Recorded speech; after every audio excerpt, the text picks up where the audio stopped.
Il avait déjà tracé sa carrière petit, puisqu'il nous avait écrit, nous, son évolution sur un papier.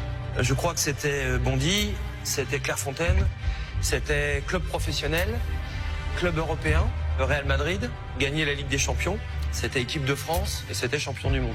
Il a écrit à 10 ans, ça. C'est l'histoire d'un phénomène appelé à tout changer sur la planète football.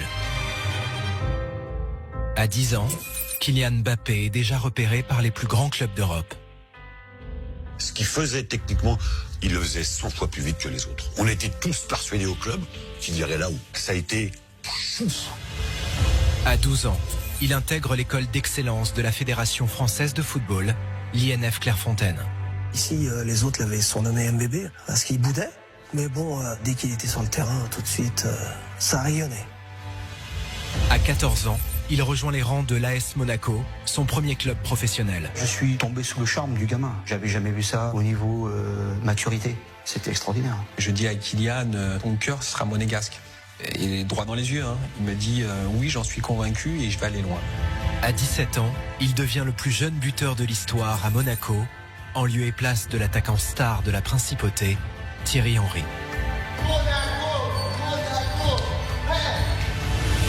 À ses 18 ans, le PSG s'offre la pépite Mbappé pour 180 millions d'euros. Le transfert le plus cher de l'histoire, après celui de Neymar. Ses racines, c'est aussi la région parisienne. Kylian voulait réussir d'abord chez lui.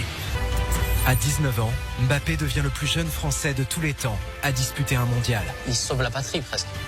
Il a pris le ballon de notre camp, il a perdu tout le monde. Puis il dit Gonzalez. Comme il est monté à 37 km/h, je l'appelais 37. Mais on n'avait jamais vu ça. C'est un peu comme si on avait vu passer le foot français du noir et blanc à la couleur.